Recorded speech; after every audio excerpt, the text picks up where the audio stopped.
Welcome to our weekly meditation and mindfulness class. We'll start today with a meditation like we usually do. So I don't know, Carla, if you have the playlist. I forgot. It's okay. I'll do silent today. Okay, great. Yeah. But thank you. And I think, Diane, you said you like silent normally anyway. Okay, well, I'll go Yeah. silent too then. We'll just make it a silent meditation. Okay, so find a comfortable seat. Let's close our eyes, start settling into our seat, feeling our connection to our body, feeling our connection to the earth through our legs, through our feet. Feel your hips stacking over your legs. Feel your torso aligned above the hips. Let's roll the shoulders up to the ears and then down and back, keeping our shoulders relaxed and soft while we sit. Let's align the neck over the shoulders. Slightly tuck the chin. Reach the crown of your head up to the sky. Let's take a deep, full inhale. And as you exhale, imagine a wave of relaxation washing down your entire body, starting at the top of your head and just washing down your body. Let's do that one more time. Inhaling deeply and fully. Then exhale, letting relaxation course down your body, from your head, through the neck, down through the shoulders, through your chest. Just let all that tension go. Let all the stress, let it all go. Let your day go.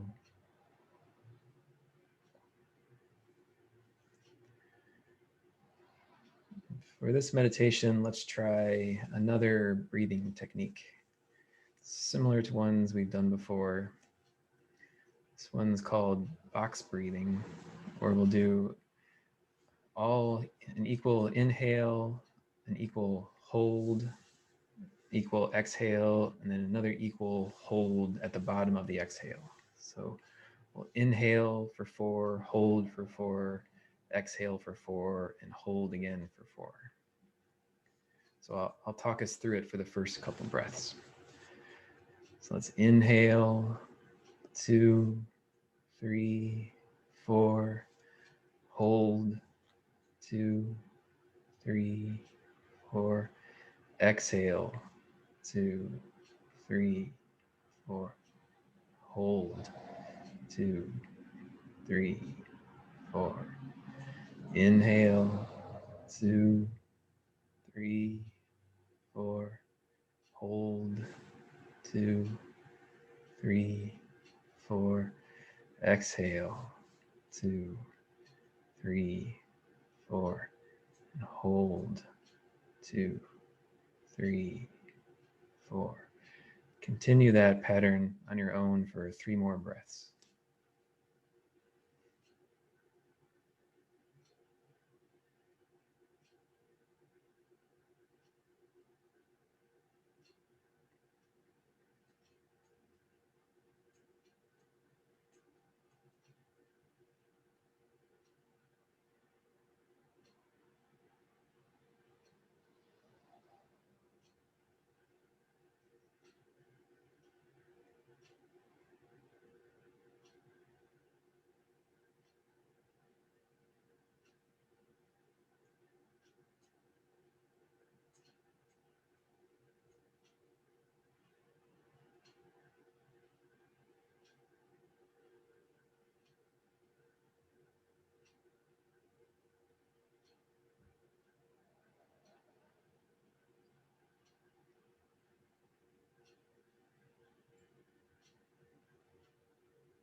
For the next few minutes, you can continue that breathing pattern, or you can just sit in silence and be still. or any other technique that works for you. We'll just sit for a few more minutes.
Slowly begin to deepen your inhale, bringing awareness back to the body.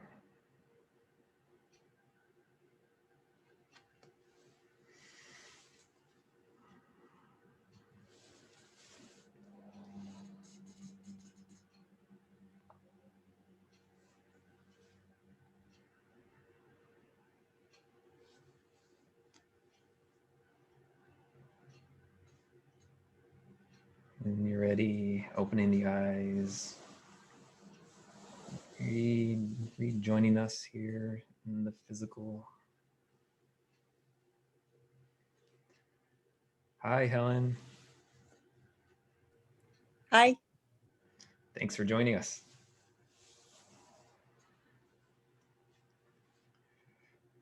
So how was that breathing technique? How do you like that compared to some of the other ones? Any comments?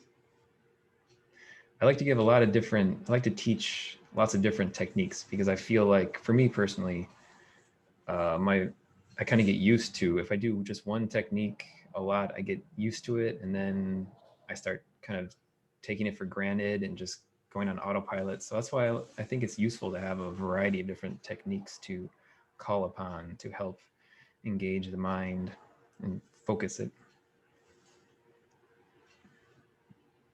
Great. So any other comments, questions about that meditation or technique? It was a little hard for me, so slow, but I don't have real good breath control. I'm sorry to interrupt you there, Carla. That's okay. Yeah, just a thought. Okay, yeah. Good to know. I liked having the counts because it really kept me anchored to the practice. So it was almost like a metronome where it just kind of kept me in sync. Let's say, and I tried to do a different breathing pattern, and then I went back to the box. Oh yeah. Yeah. Yeah. That's one of my favorite ones. It seems to work for me when my mind is busy and trying to focus on something. Yeah. Great. So the topic I wanted to talk about tonight is self-acceptance through loving kindness. And this is inspired by a class I'm taking right now, an online class through Elephant Journal on the topic of Maitri or Maitri, which it's spelled Maitri, and loosely translated the word from Sanskrit, it means loving kindness.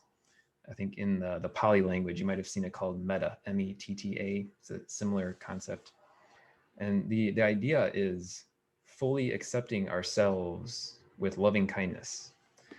But it's not just all kind of like frou-frou and flowers and, oh, I love myself. It's in part of this, inherent in this idea is, hi, she says hi. Inherent in this idea is that you have to, in order to fully accept ourselves, we have to fully examine ourselves, all the parts of ourselves, even those dark, hidden, shadow, subconscious parts of ourselves that we try to keep hidden or don't want to look at.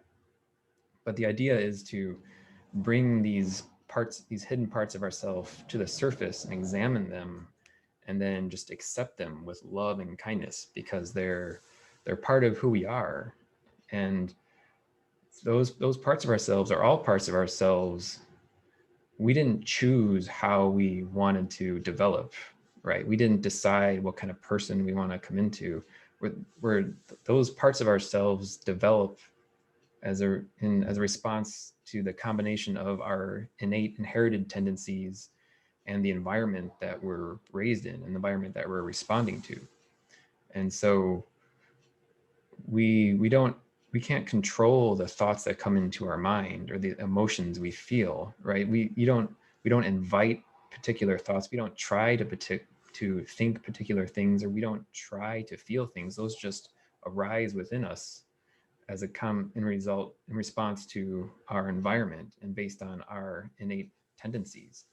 There was a really great line from Sharon Salzberg, who's a well-known Buddhist teacher, that she said, we can't control our thoughts. We can't control the thoughts that arise in our mind. When the conditions come together for a particular thought to arise, then it will arise. So we can't control those thoughts. So why beat ourselves up about them, right? So this is one of the inherent fundamental concepts of this Maitri idea, that we can't control the thoughts we have. We can't control the emotions we have. So we might as well just accept them and make peace with them and process them and work with them. And I thought I could give an example from my personal life, if that's okay with you guys. It gets into some kind of personal details, which can be uncomfortable because we're raised in our society to ignore our emotions or kind of hide our emotions, right? Especially those deep, dark emotions and desires. We're taught that to avoid those and just kind of not look at them and pretend they're not there. Especially that seems to be very prevalent in our culture, especially with the influence of Christianity. I don't know if many of you were raised with that influence, but we're taught that our inner nature is sinful and wrong, right? And uh, we're supposed to work. We're supposed to work against that, not allow our sinful natures to come true, and that creates a lot of problems for a lot of us, right? Because we try to, instead of facing our emotions and facing our desires, we try to just ignore them and try to distract ourselves and look other ways. And that's why you see so common in the news someone who is a starch opponent of something, then they're caught in the bathroom with an underage person of the same sex or whatever. I mean, we see that so often in the news, and that's because we're taught as a society to just push those desires away, push those emotions away. Even if you have bad thoughts or bad emotions, bad feelings, it's better to examine those and be present with them and address them head on than try to just hide from them and repress them, because they always wind up bubbling back up another way, no matter what. And so I've been dealing with this in my personal life with romantic relationships and loneliness. And because I think I've talked about this before, and I've written a lot about this on Elephant Journal, there's been this overriding driving force in my life to find the one, right? This perfect relationship, the perfect partner who will make everything okay. And once I find her, my life will be complete, and I'll be complete, and it'll just be angels and fairy dust everywhere. Right? This has been a driving force in my life, and it reminds me to rush into relationships that I know aren't right for me, or yeah, or even then when I get into a relationship, and when the infatuation wears off, and I realize the other person doesn't complete me, because no other person can complete us. That has to be from within. I mean, when that happens, then I start blaming her for not being right for me, and it's just, this has been a pattern that's played out in my life over and over again. And so I've been single for a while now, and especially here with COVID and social distancing going on, I've been spending pretty much every evening alone in my RV. And so there's very few, or I've gotten, there's very few distractions for me to rely on, right? I mean, I've gotten kind of sick of Netflix and Facebook and playing music by myself. I mean, that was working for a while, but eventually I was starting to go a little crazy, because I can't go out and be around people and distract myself. But so as I've been taking this Maitri course, it's been really helping me open my eyes to and helping me realize I just need to sit with the loneliness, right? Just be with it. And so this past Sunday, it was a busy, productive week. I'm teaching these classes and doing a lot of work with Abby, and I went on a beautiful hike on Sunday. And so it was like this a really good week, a productive, busy week, and I was doing lots of stuff. But then Sunday rolls around, and it was like 4 o'clock, and it's raining outside, so I can't even go outside.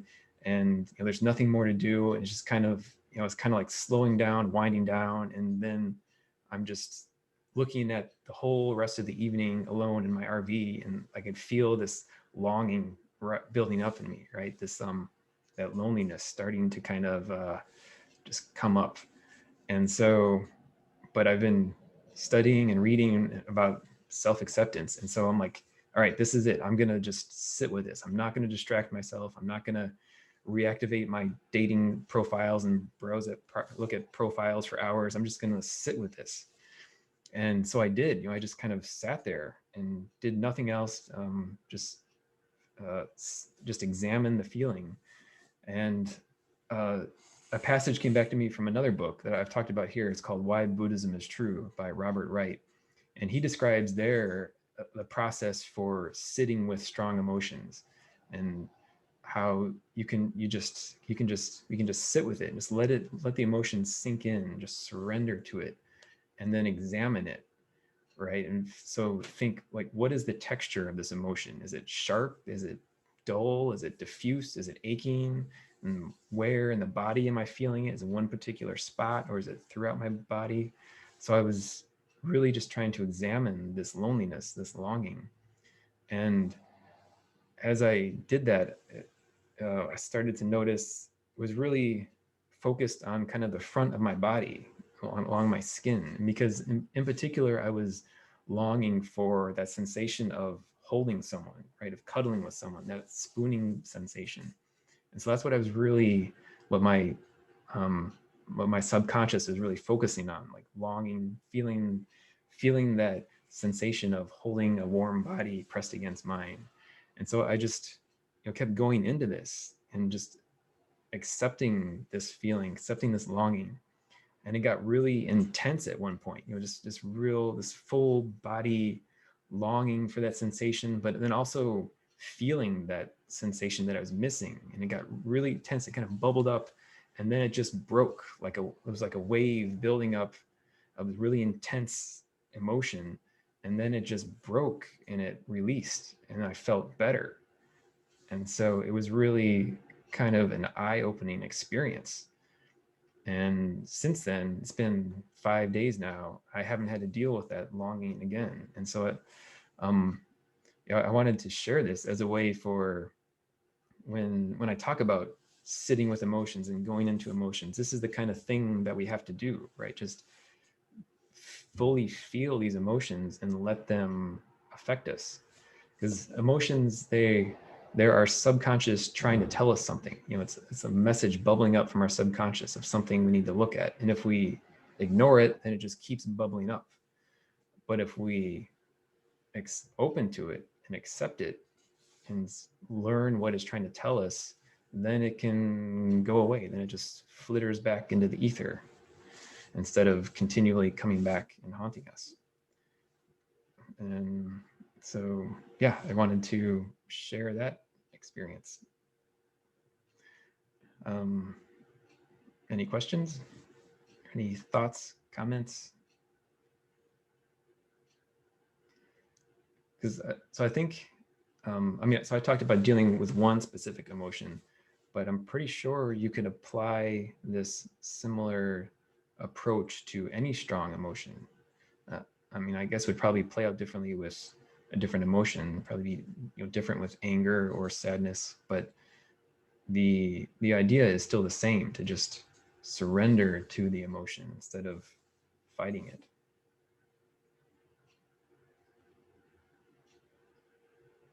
Cool. Awesome share. Thank you. Thanks. Appreciate that. Yeah. So any questions? Does that make sense as an approach to dealing with strong, intense emotions?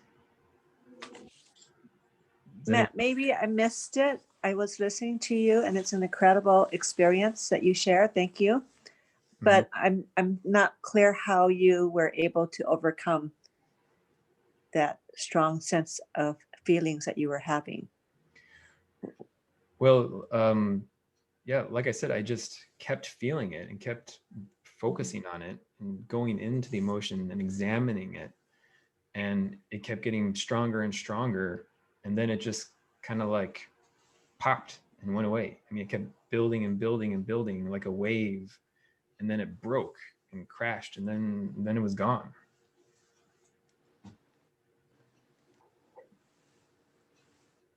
Well, I heard that part, but how would we get there? How did we get there if we have a situation that we're trying to overcome? Yeah, and I think, like I said, so whenever you're feeling some kind of strong emotion, just literally just sit with it. Go into a room by yourself with no TV, no internet, no nothing to distract you, and then just sit, maybe meditate too, close your eyes and just feel the emotion and try to feel where in your body it's residing, right? Because most emotions, if you really look at them, because I think that's the thing, we hardly ever really examine our strong emotions, because especially negative emotions, because they're unpleasant, and so we try to avoid them. But if you really examine the emotion and figure out where in your body you're feeling it, is it in your gut, in your stomach, is it in your shoulders, are you clenched up like this, are you clenching your hands, where yeah, or is it in your jaw, maybe where are you feeling this strong emotion? And then what kind of emotion is it? Is it or how exactly does it feel? Is it sharp? Is it, or is it dull throughout your whole body? Or is it sharp in one particular part? Or is it, yeah. So, I mean, by that kind of just full examination of the feeling, that's how we can move through the emotion, or allow the emotion to move through us. Does that help? Yes, it does. Thank you. Okay, great. And I know it's easier said than done. Yeah, for me, I got to a point where I was so tired of dealing with this sensation. So when I heard about another approach, I was just determined to finally do something different than the normal pattern that I've usually been acting out.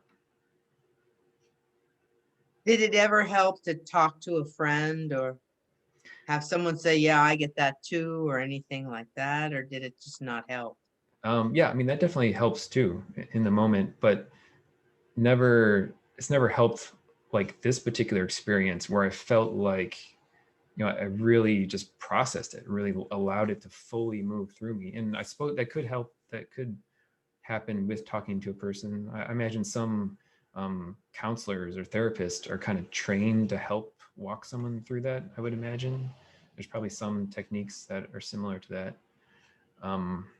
That's kind of a girlfriend thing. I think for some of us, I have a few girlfriends I can run things by. I wanted to say I had a lot of anger at a physician because of felt he dropped the ball when I needed him, and I had to confront him. And I walked around a lot and talked to myself and felt it and felt beyond his abandonment. Then there's the childhood abandonment, and then there's the anger and all. And by the time I talked to him, it was civilized. He heard me, he thanked me. And I just felt that was some kind of maturity I never used to have. I would have wanted to rip him a new one, as a young person. And they may have had to lock me up as I was raging, but this is so much healthier. And it wasn't just sitting with it. I mean, I was with myself for hours, kind of, I get the voice, I'm going to say this, and then he's going to, I don't know if you get the voice too, but Sure. But I was really kind of happy with the way it went, because we were friends, we could shake hands, and I will never see him again. And that was really important, that I speak my truth. Yeah.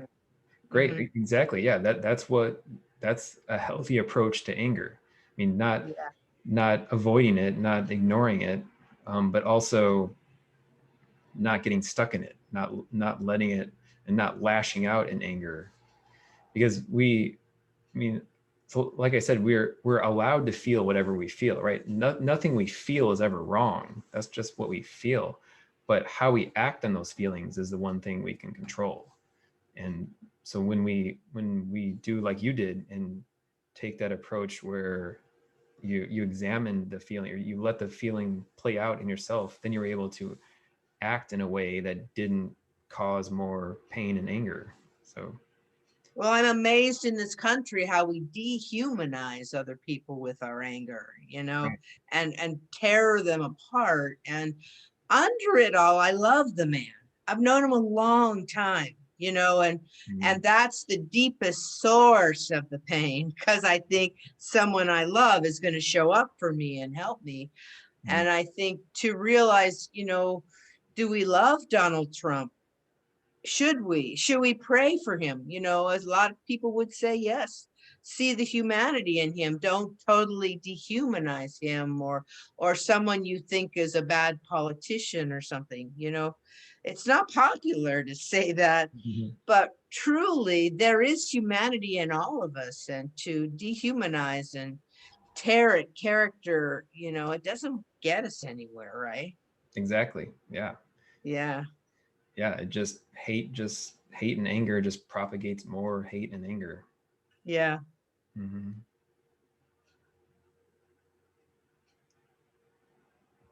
Yeah. Great. So let's meditate one more time. Um, yeah. So for this one, let's do a third eye meditation again. So this time, as we sit, let's just try to hold your attention on the third eye. Just imagine that um, you imagine that it's turning on, like it's just filling with light and starting to, like there's a bright light opening in the center of your forehead as your third eye chakra is opening and awakening. So just imagine there's kind of like light coming out. And so we'll sit for a few minutes. Helen, if you'd like to use music, you can go ahead and hit play now, and we'll come back in a few minutes.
slowly begin to deepen the inhale, bringing awareness back to the body,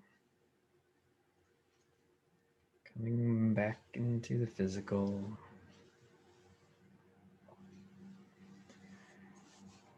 When you feel ready, you can open the eyes.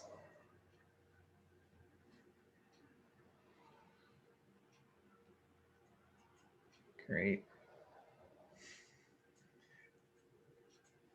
So there was one thing, part of the story I forgot to talk about. I mentioned briefly about how emotions, they bubble up when there's something our subconscious is trying to tell us. And so in that last story I just shared, I talked about how I was, when I dove into that feeling of loneliness, I realized I was specifically longing for the physical touch, physically holding someone.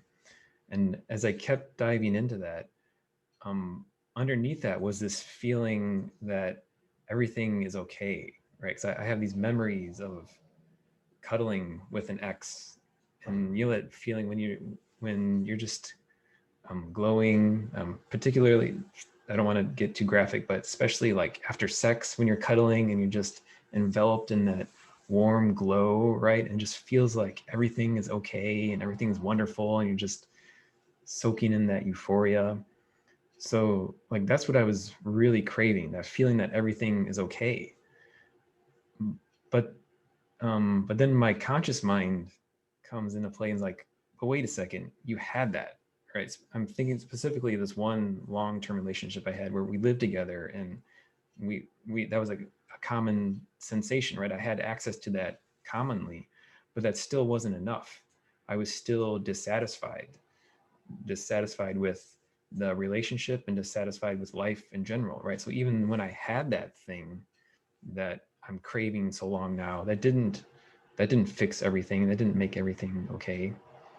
And so that was an important, I think, lesson I had to learn from that. Also, you just kind of realize that we have to balance the subconscious desires with the conscious mind. I mean, the subconscious is infinitely wise in some ways, but then kind of dumb in other ways. And similarly, our conscious mind is really smart in some ways, but then really dumb in other ways. And so we need to utilize both of them, and listen to both of them in order to be well-rounded people and find peace. And so that's why I wanted to meditate on the third eye there, because like I've mentioned before, the third eye helps us see things as they really are. It helps us see the truth of what we're dealing with. And so that can be, when you're caught up in a strong emotion, it can be sometimes too much to try to meditate on the heart when you're feeling strong emotions, because then you just feel that even more. And so if you want to try this exercise, it could be helpful to meditate on the third eye instead of the heart, because it's a little bit more dispassionate in some ways, and helps us see with clarity and helps us understand what's really going on with us. So yeah, just wanted to share that also. Any questions on that or comments? Does it sound like total BS? Or does it make sense? Yeah, great. Cool. So any other questions on any topic, anything relating to mindfulness or meditation, anything you're struggling with in your daily life that you'd like advice on or help approaching in a mindful way? I don't know if you go with the colors of the chakras, but I think this is kind of a maroon. Is that correct? I think it's like purplish or bluish or something. Yeah, Yeah. kind of deep purple or something like that. Yeah. Does it help to think of the colors of the chakras, or is that just kind of artificial? I think it can definitely help. And I'd say try it. And if it helps you, then great. I find that when I'm meditating, I see that color frequently without trying. I mean, when I get really quiet and start to kind of fade out and go away, I often will see kind of like a ball of that purplish reddish color, just kind of, in my mind's eye. But yeah, if it helps to focus on a particular color to help bring you in line with that chakra, then great. I could see how it could definitely help. Actually, that might be a good idea. I might try that in the future. Thanks. Great. So that's all I wanted to talk about. Any other questions?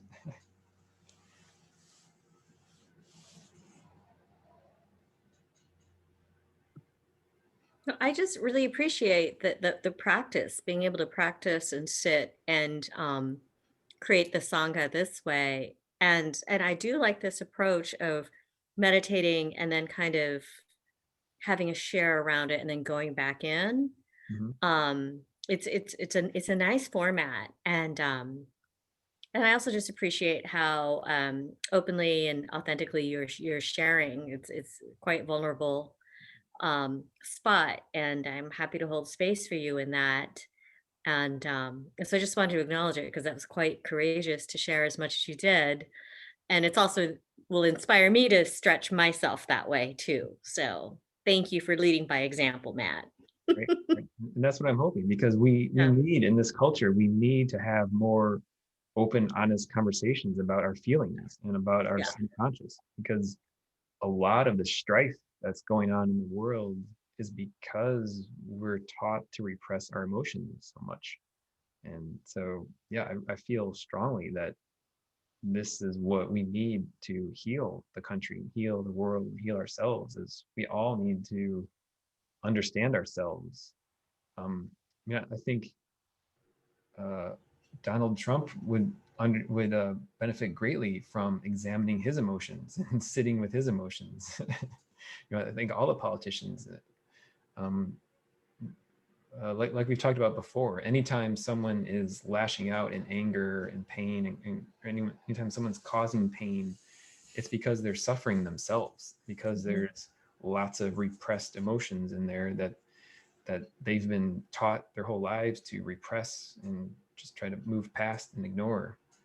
And so, yeah, that's why I want to talk about, want to start conversations like this and encourage people to examine our emotions and have the courage to freely talk about them, because everyone's going through similar stuff. We're all human. We all have emotions. It's just we learned and we're taught not to show them, right? Or I feel like there's even been I don't know if it's a female thing, but it's like I feel this way because, right? There was a lot of like rationalize rationaliz rationalizing why there was an emotion or a feeling Mm. versus just being with what is, of like, this is how I'm feeling. Or even not even having the full vocabulary on the spectrum of emotions, where it's like I feel kind of like this or that. And sometimes there was even a disconnect in even identifying the emotion. And sometimes there's sub emotions too, Mm. right? Like anger is not necessarily always about anger. And and so it has been a challenge to kind of come to grips with that and see how much more work I have to do. Yeah, yeah, and especially when we've been repressing emotions our whole lives, then it makes it that much more complicated, because, like you said, Yeah. there's layers upon layers of repressed emotions. And Yeah. yeah. Mm. Can I talk about that phenomenon of like the pop? It's gone. I think there are times when I have a question or a plan, I don't know what I'm doing, and I may get a temporary feeling. I don't think I get it quite as clearly as you, but the harder thing for me is that's kind of in a different realm. And then I go into reality and I'm doing dishes and I'm taking care of people and blah, blah, blah. And then it's like, what did I think? And is that true? And it goes and it comes and, I'm a very wishy-washy kind of person. And I love those insights. I was told a lot of Buddhists meditate in order to have insights. And that's kind of an insight, if you will, but it's in a bigger sense. It's like, it's a big deal, and it may never go back, or may go back tomorrow, right? It's a mystery, isn't it? Kind of. But what may never go back? But you may never feel that feeling of loneliness or whatever that popped, or you may. Oh, correct? well, I'm sure it'll And be back. I remember. Pardon me. I'm sure it'll be Pardon? back. I'm sure it'll be back. Maybe in a different format. I'm sure my struggles are not done by any means. But that particular thing is going to Right. morph or something. Right, exactly. Yeah, You know? it's gonna come back in different forms, and because there's a lot going on down there, right? And so this is just one little part of it that I've dealt with and faced, but there's gonna be more for sure. Yeah. Yeah, it just extends as a whole journey. And I remember like looking at a boyfriend once, and it was like, boom, I'm out of here. And I never regretted it. And I was out of there. It was like it all came together. And I thought, I'm not going to be with that asshole, excuse my language, anymore. I'm done, And then there are other things I think I'm so sure of. And then, maybe not. I'm just talking, but I'm fascinated by that popping kind of phenomenon. It's pretty darn cool, Yeah, it was really, really cool when it happened, because then immediately I just felt better, and so yeah, it was a really powerful experience. Yeah. Oh, very neat. Thanks for sharing it. Yeah. You're welcome. Thanks for listening. Great. So we're about out of time. Let's do one last meditation. And this time we'll come back to the heart chakra, the heart meditation. So let's find our comfortable seat. Close our eyes, settle in. And for this one, let's imagine we're cupping our heart in our hands in front of our chest. And as we breathe in, inhale love from all around us, love from the universe. And then as we exhale, let's exhale that into our hearts. So we'll breathe in love from the universe, and then exhale that love into our heart. And if you'd like to use music, go ahead and hit play now. Otherwise, we'll be back in a few minutes.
Slowly deepen the inhale.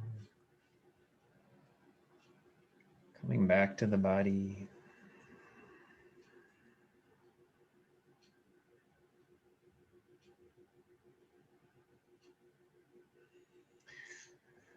Well, thank you for joining me again this week. It's a pleasure talking to all of you. Thank you, And Matt. thanks, Thank Helen. you. Thank you. And have a good week. And thanks for the music. Love it. Oh, great. Glad you enjoyed it. All right. Bye.